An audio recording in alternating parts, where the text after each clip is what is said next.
I'm just gonna hope that we're in focus right now, and if we're in focus, we should still be in focus.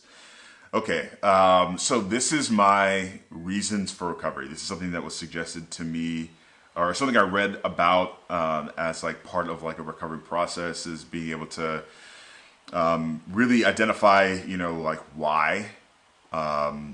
So there's a lot of reasons as to like why I may have developed like binge eating, or like why I developed like bulimic tendencies. A lot of it's like over control and things like that. But rather than spiral, wow, this computer is like, I have like Word and like a Google, like, and Google Chrome open. So rather than like spiral into like my childhood, which is I've been like casually doing for a while, I'm really gonna focus on like right now, what are some things that I really like need to change and want to change. And those are basically making up like my reasons for recovery. I made an outline. I probably should do more scripting because I can easily like go off in some crazy tangents.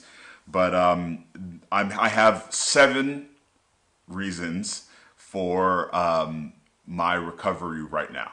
Today is October 27th. It's a Wednesday, 2021. And these are my 7 reasons for recovery.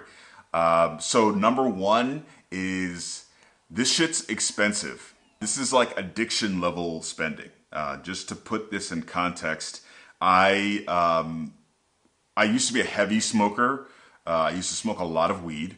I have been weed free. I just looked at, because I was trying to figure out how much I was spending. I looked, the last time I bought weed was in probably May, because so it's been like what, 5 months, 5 months, which is cool. I've done a lot of things cold turkey. I've quit cigarettes cold turkey. I've quit now. I may go back to the weed thing, but anyway, at my peak, at like my peak stonerdom, 420 all day every day, I was spending $460 a month on weed. That's like an ounce every 2 weeks. I probably could go worse than that, but that's a lot. I mean, that's a good amount of money. That's somebody's rent somewhere in the world. $460. Well, that's not a month. Okay, $460 a month. That's still like a good amount of money. Currently, right now, I'm spending over $1,000 a month on food. And that's all from the grocery store. I go to the grocery store probably like 3 to 4 on a good day, maybe. 3 to 4 times, like a good week, I would say. But I've been known to go to the grocery store 5, 6 times a week. Sometimes it's going in specifically for like binge items. Sometimes it's like, oh, I'm gonna make something. Whatever it is, but that's all groceries. When I was spending money on like eating out, when I was like going to restaurants or like going to like drive-throughs a lot, I could easily spend over $2,000 a month. Back in probably like 2017, 2018, I was definitely spending over $2,000, maybe $2,500, maybe $3,000 a month on food. Most of that was going directly was not staying in my body. It was most likely coming up afterwards. So that's like expensive. I'm not working right now. I don't have $1,000 a month to spend on food. That's crazy. There are like families of 4, 5, 6, 7, 8 that probably will spend $1,000 on food and still like be, and have snacks left over or whatever. But I can't sustain this anymore. I need to spend less money on food. It's extremely wasteful. It's extremely expensive. But that's like first and foremost, like logistically, like, this has got to stop. The second reason that I have for recovery is my physical appearance goals. I've got physique goals that I have been trying to achieve since I've been on my weight loss journey for the last like 7 years. And I just am not able to, even when I get like, this time last year I was probably like 210 or like 215. Even when I'm like lower, like approaching a good weight, like I still, my body is just like wrecked from all the yo-yoing back and forth, like gaining weight, losing weight, from week to week, month to month, year to year. I've just accumulated a lot of stubborn fat that just isn't going to go away if I keep doing this. You know, I'm never going to be able to reach what my ideal physique, or even just like, I'm just never going to feel like good in my body if I keep doing this. The couple of hours of, excitement or relief or whatever it is, doesn't make up for the fact that like I am extremely self-conscious about the way that I look, and it triggers a whole bunch of other things. But I've got physique goals that I'm trying to attain that this is holding back from. I also, there's like, with binging and purging, there are a lot of other like physical responses. I've got like a puffy face still right now, because I purged yesterday. Hopefully it will be the last purge ever, but at least for a while. But I've got a puffy face. My glands, my salivary glands are like constantly swollen. And that's something that won't go away if you keep purging. But I also have like extreme bloating. Like my stomach is huge, and it creates like just so many, like I mentioned, just like anxiety, like feeling like bad feelings, and like I don't want these bad vibes around me anymore. I'm self-induced bad vibes. Like I just gotta get, I gotta stop. It's too much. It's holding me back, and it's all compounding. It's all interconnected, as you will see as we progress through this list. So the constant yo-yoing, I'm unable to progress in my physique goals. I'm tired of looking like a melted snowman. I've got a lot of like just fat around my stomach, and it's not healthy. But like, I also can't gain like any significant muscle. I've been I need to get on a better workout plan, but that's aside from the fact. Constant yo-yoing. I don't want to look like a melted snowman. I want to look like how I want to look.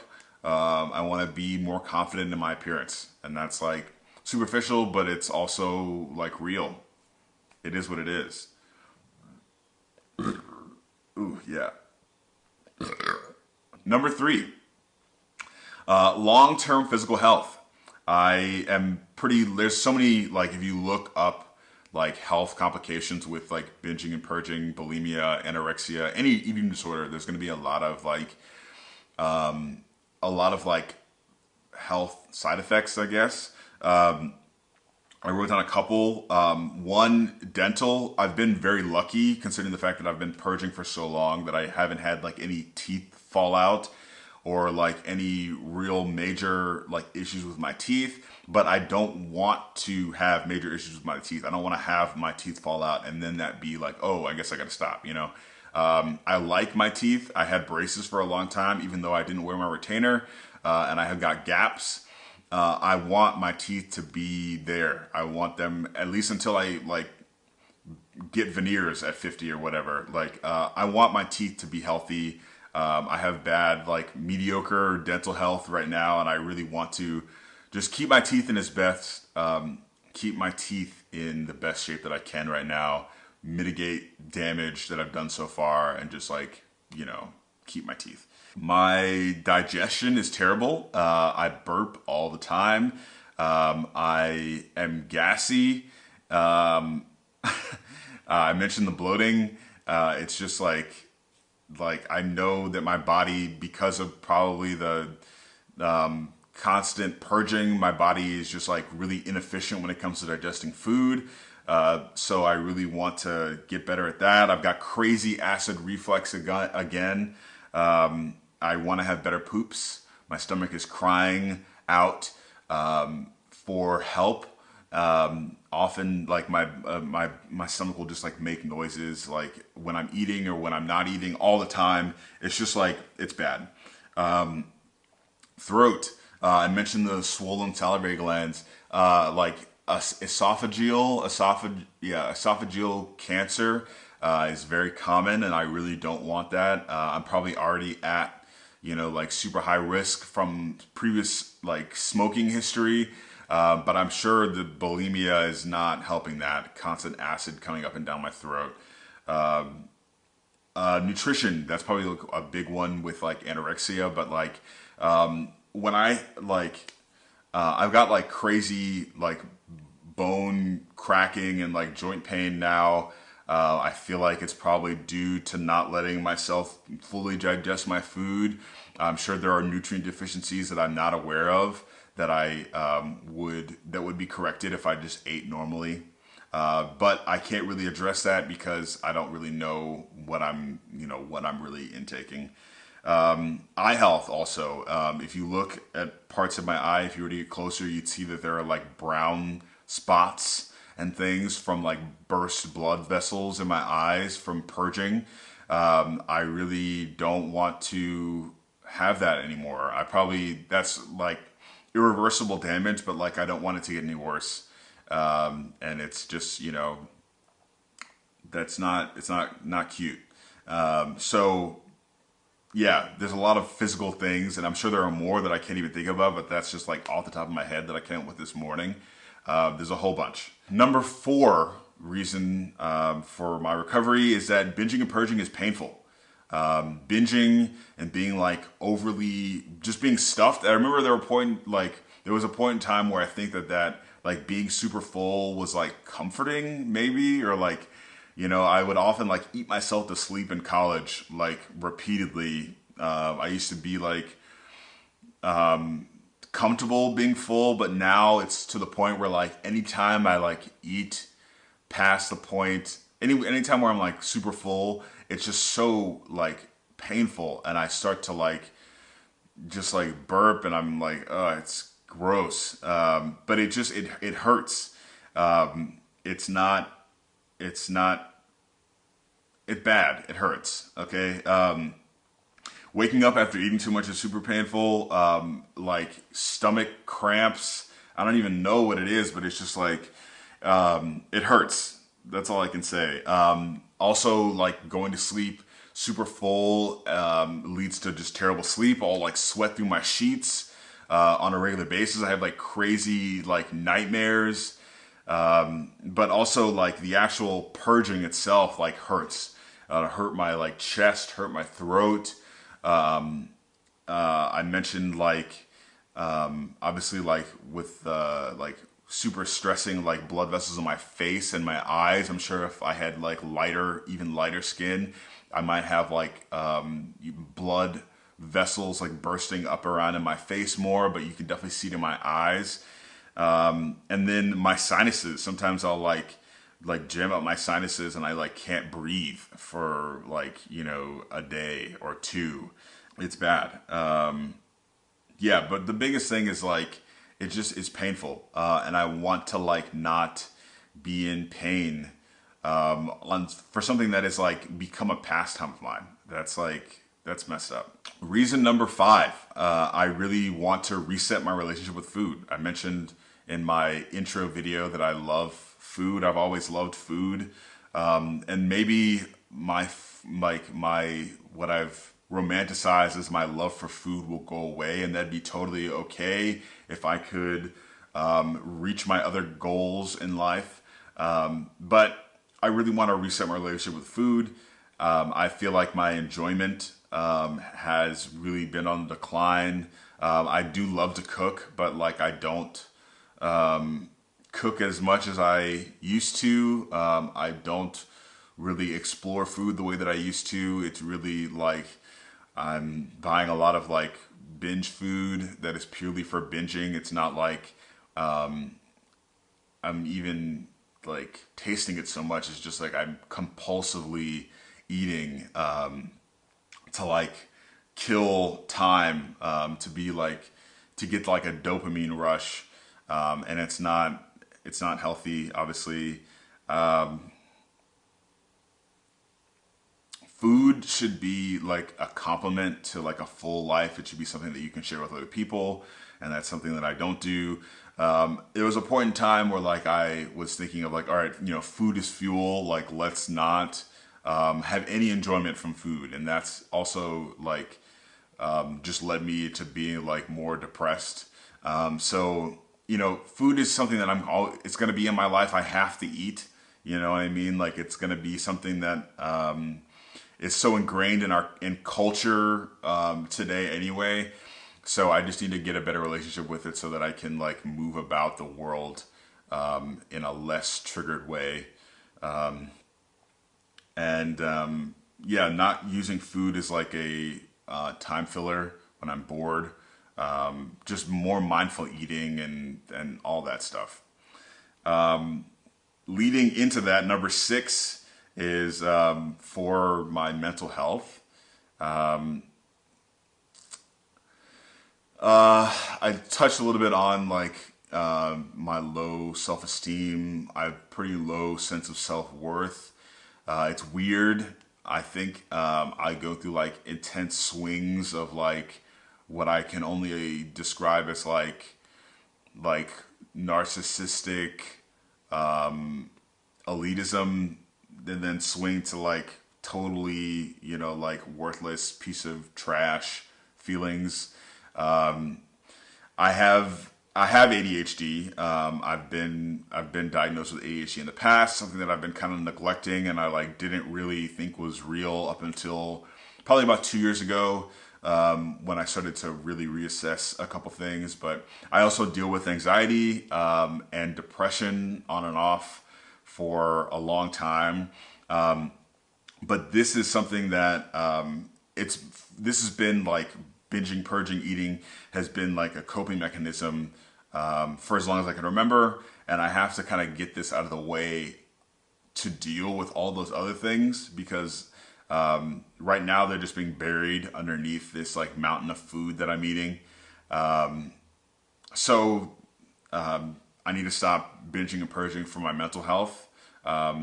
Food is also creating a lot of anxiety, like the anxiety around like what I'm going to eat, when I'm going to eat it, how I'm going to get it. It's just like a big ball of anxiety right now. So I think that this is going to unlock a whole bunch of other things for me, or it should. I hope that it will. And number 7 is more life. I want to live more life.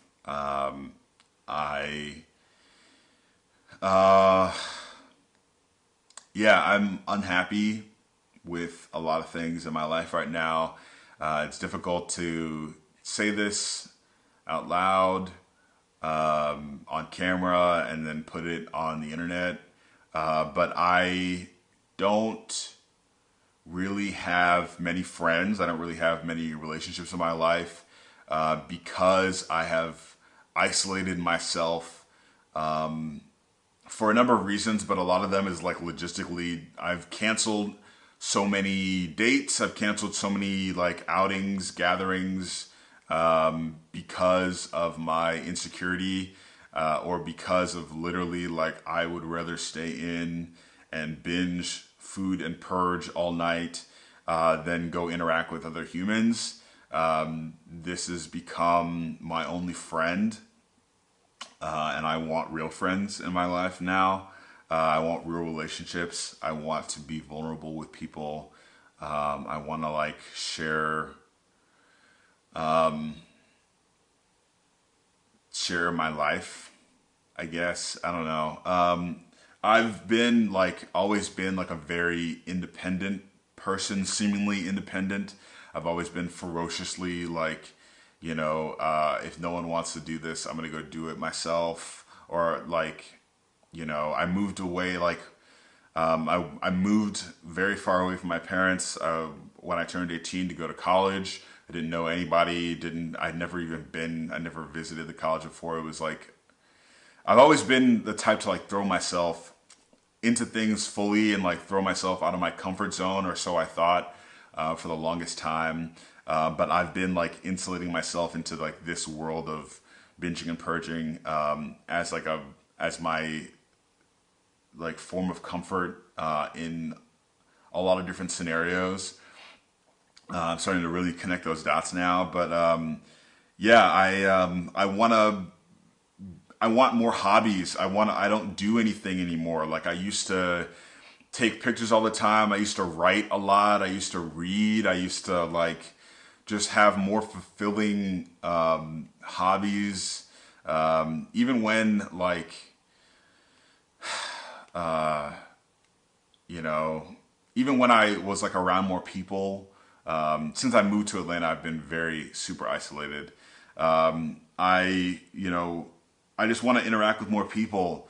And this is something that's like keeping me from doing that, because I've got anxiety around like food and eating in front of other people, just wanting to go back and like binge.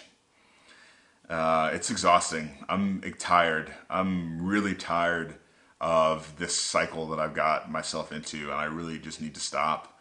So I want more life. I want more healthy coping mechanisms.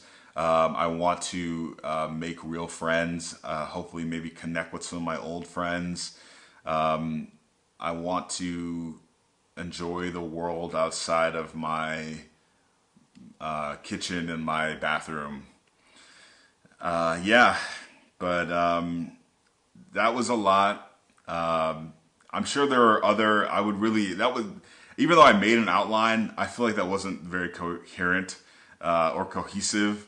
But biggest things is like, obviously physically, I've got goals. Physically, I'm in pain when I binge and purge. I really want to work on my mental health and be happier. And I want to make real relationships in my life that are with real people and not with food. Yeah, well, maybe we'll revisit this once I like think about it a little bit more. But this is just something that I came up with kind of quickly this morning while I was thinking about this.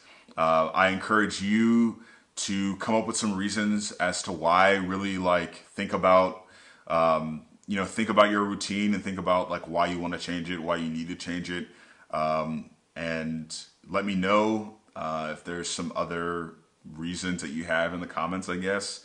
But yeah, this will probably, I'll revisit this for sure. Also, yeah, shit's expensive. That was the first thing, and it really is like one of the biggest things. I'm running out of money. Yeah, those are my 7 reasons for recovery right now.